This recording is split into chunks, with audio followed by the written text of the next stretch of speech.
एक बात हमेशा याद रखिएगा, जैसे बारिश की बूंदें भले ही छोटी हों, लेकिन उनका लगातार बरसना बड़ी बड़ी नदियों का बहाव बन जाता है। ठीक वैसे ही हमारे छोटे छोटे प्रयास भी हमारी जिंदगी में बहुत बड़ा परिवर्तन ला सकते हैं। तो डियर स्टूडेंट, आज जो न्यूमेरिकल हम सोल्व करने जा रहे हैं वो हमारे बोर्ड एग्जाम में 2024 में पूछा गया था।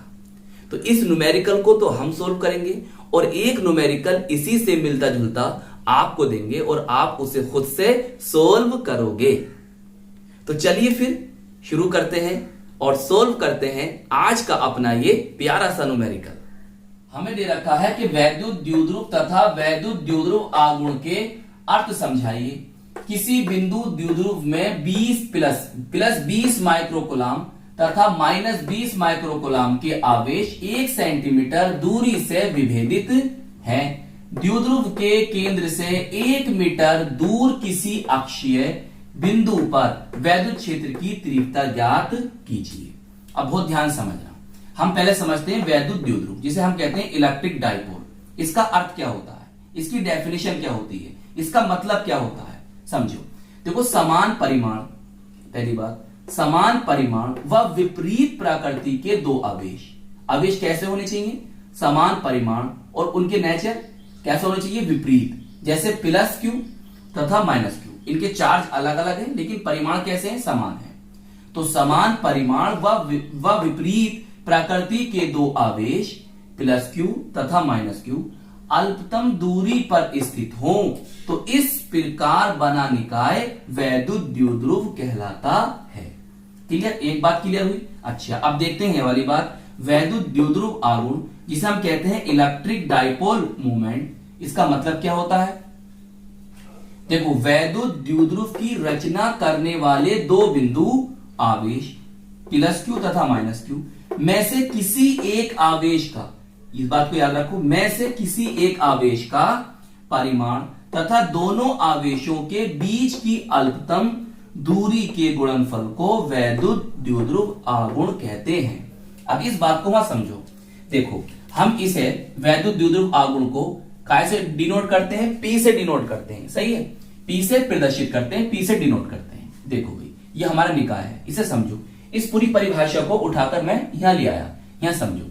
ये हमारे दो आवेश हैं, इन दोनों आवेशों के परिमाण कैसे हैं, समान है, लेकिन इनकी प्रकृति भिन्न भिन्न है। ये नेगेटिव है, ये पॉजिटिव है, और इन दोनों के बीच की जो दूरी है उसे हम 2L लिखेंगे। जो इन दोनों के बीच की अल्पतम दूरी है उसे हमने क्या लिखा, 2L लिखा।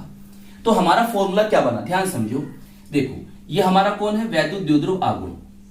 क्या होगा, इन दोनों आवेशों में से किसी एक आवेश का परिमाण और उनके बीच की दूरी, इन दोनों आवेशों में से किसी एक आवेश का परिमाण और उनके बीच की दूरी के गुणनफल को वैद्युत द्विध्रुव आगुण कहते हैं। सही, ऐसे लिख लो चाहे भैया ऐसे लिख लो, ये इसका फॉर्मूला बना। आइए अब देखो, इसका मात्रक क्या होता है, एसआई मात्रक। देखो, ये आवेश है, इसके लिए कुलाम, ये दूरी है, इसके लिए मीटर, तो कुलाम मीटर, ये इसका एसआई मात्रक होगा। विमा की बात करें, देखो कुलाम की विमा होती है 80 और दूरी की क्या होती है L, तो विमा बन गई 80L। प्रकृति कैसी होती है, सदिश होती है, सही, और सदिश है तो इसकी दिशा होगी। तो दिशा क्या होती है बेटा, वैद्युत द्विध्रुव की अक्ष के अनुदिश ऋण आवेश से धन आवेश की ओर, ऋण आवेश से धन आवेश की ओर, ऋण आवेश से धन आवेश की ओर वैद्युत द्विध्रुव आगुण की दिशा होती है। तो ये दोनों अर्थ, दोनों परिभाषाएं वैद्युत द्विध्रुव तथा वैद्युत द्विध्रुव आगुण की क्लियर हो गई। चलिए इसे नोट कर लें, फिर हम अपना न्यूमेरिकल करते हैं। चलिए, अब हमें जो न्यूमेरिकल दे रखा था उसे करते हैं सोल्व। देखो, हमारे पास दो बिंदु आवेश हैं, यस सर, हमारे पास दो बिंदु आवेश हैं। इन दोनों बिंदु आवेश के परिमाण समान है, लेकिन प्रकृति बोले तो नेचर अलग अलग है। एक है देखो आपका -20 माइक्रोकुलाम का, तो दूसरा है बेटा आपका +20 माइक्रोकुलाम का। ये माइनस, ये प्लस, लेकिन 20-20 क्या बराबर है, तो परिमाण कैसे हैं, बराबर हैं, लेकिन प्रकृति बोले तो नेचर कैसी है, अलग अलग है। वो कहता है कि ये दोनों जो हैं 1 सेंटीमीटर की दूरी से विभेदित हैं। बोले तो इन दोनों के बीच की दूरी 1 सेंटीमीटर है। चलिए सर, हमने ये बना दिया। फिर वो आगे कहता है कि द्विध्रुव के केंद्र से 1 मीटर की दूर किसी अक्षीय बिंदु पर वैद्युत क्षेत्र की तीव्रता हमें ज्ञात करनी है। इनका केंद्र से हमने यहां मान लिया, यहां से बेटा, यहां से हमने मान लिया 1 मीटर यहां है, और ये क्या है, बिंदु कोई P है, और इस बिंदु P पर ही हमें वैद्युत क्षेत्र की तीव्रता ज्ञात करनी है। तो हमने यहां से माना इस बिंदु की दूरी जो उसने बताई हमें कितनी है बेटे, 1 मीटर है, 1 मीटर। चलिए बोलो, इतनी बात समझ में आई नहीं आई? चलिए अब अपना सवाल सोल्व करना शुरू करें। आपका जितनी बात पूरी थी वो इसमें आ गई, जो भी इसमें दे रखा था वो इसके अंदर आ गया। समझ लो ध्यान से, वीडियो पॉज करो और समझो कि मैंने ये कैसे बनाया। चलिए अब हम क्या करते हैं, पहले हम इसका वैद्युत द्विध्रुव आघूर्ण कैलकुलेट करते हैं। क्या करते हैं, वैद्युत द्विध्रुव आघूर्ण कैलकुलेट करते हैं। सही, देखिए क्या होता है, हम जानते हैं इसका फॉर्मूला होता है P बराबर 2 आवेशों में से किसी एक आवेश का परिमाण और उनकी बीच की दूरी।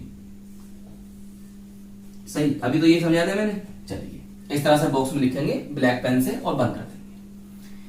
आइए देखो, किसी एक आवेश का परिमाण लेंगे तो हमने लिखा 20 माइक्रोकूलम। सही, यही सॉल्व कर दूं, चलो यही कर देते हैं। देखिए 20 माइक्रोकूलम का मतलब ये होगा कि 1 माइक्रोन जो होता है वो 10 की पावर -6 के बराबर होता है। 1 माइक्रोन 10 की पावर -6 मीटर के बराबर होता है। तो इसकी जगह ये आ गया, किसी एक आवेश का परिमाण लिखना, हमने लिख दिया, इनटू उनके बीच की दूरी। अब देखो हमें दे रखी है यहां पर दूरी सेंटीमीटर में। सही, क्या दे रखी है, सेंटीमीटर में, और हम इसे करेंगे मीटर में। तो हम बेटा इसे 100 से क्या करेंगे, भाग करेंगे। तो मैं इसे 100 से भाग करूंगा तो मैं इस वाली बात को ऐसे नहीं लिख सकता, सर लिख सकते हो, और ये ऊपर चला जाएगा तो क्या होगा, माइनस का। तो मैं यहां लिख देता हूं 1 × 10⁻²। बोलिए, इतनी बात समझ में आई? जब मैं आगे सोल्व करूंगा बेटे तो यहां पर क्या आ जाएगा, P -6 ये -2 ये, तो मेरे पास कितने हो जाएंगे सर, -8। मात्रक क्या होगा, तो इसका मात्रक क्या है, कुलाम, और इसका मात्रक क्या है, मीटर। तो कुलाम मीटर इसका मात्रक हो जाएगा, और ये होगा आपके इस क्वेश्चन का, इस न्यूमेरिकल का वैद्युत द्विध्रुव आघूर्ण का मान। सही, समझ में आ गया बात? अब हमें क्या करना है, अक्षीय बिंदु पर, मतलब इस बिंदु पर वैद्युत क्षेत्र की तीव्रता को ज्ञात करना है। तो हमने क्या पढ़ा था कि अक्षीय